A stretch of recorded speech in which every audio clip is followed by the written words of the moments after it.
ई नंबर, find the roots of quadratic equation.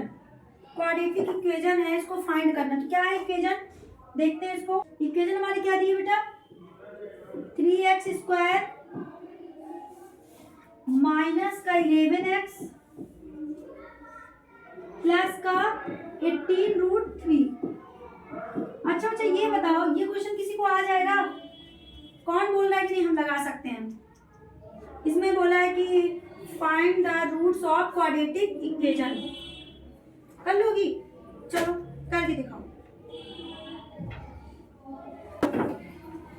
अगर नहीं आएगा तो पूछना। जिन बच्चों को आ रहा है कि हम कर लेंगे, इसको कॉपी में सॉल्व करके दिखाओ। ये क्वेश्चन जो है मोस्ट इंपॉर्टेंट क्वेश्चन है बोर्ड एग्जाम के लिए। ऐसा क्वेश्चन पूछा जाता है। करिए, जिस तरीके से जिस बच्चे को आ जाएगा वैसे करके दिखाइए मुझे।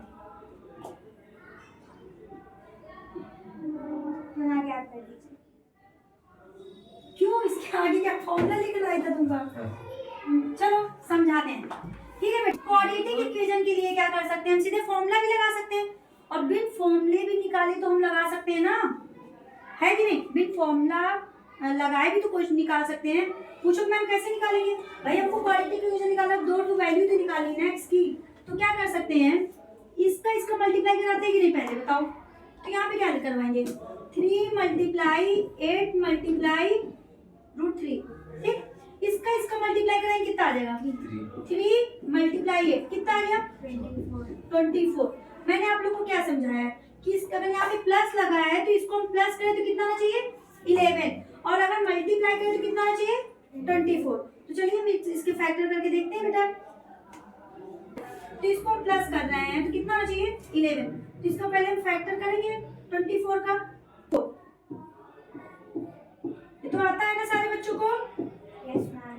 2 2 जा 4, 4 2 जा 8, 8 मल्टीप्लाई 3 कितना आ गया, 24। और अगर इन्हीं को हम प्लस कर देंगे तो क्या आ गया, 11।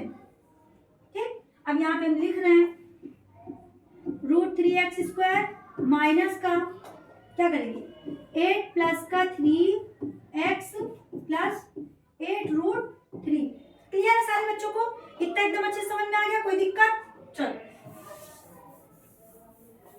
अब बच्चा क्या करेंगे, देखो √3x², यहाँ पे माइनस लगा है, minus minus plus minus 8x minus plus minus 3x plus 8√3।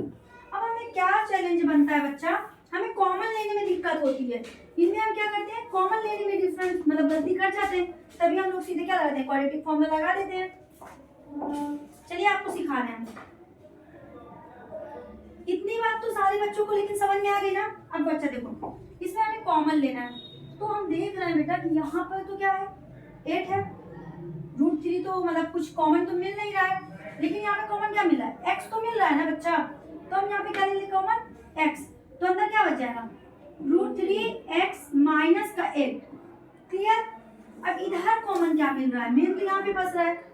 तो देखो तुम लोग को टीचर बताते भी होंगे, हम भी कई बार बोलते हैं, जो यहाँ पे नंबर होता है ना वही सेम कॉमन उधर भी होता है, वही भी सेम आता है। अगर सेम आ रहा है तो हमारा सही है, तो क्या होता है, हमने कहीं ना कहीं फॉल्ट कर दिए। तो हम यहाँ पे क्या ले लें, √3 कॉमन ले लें क्या?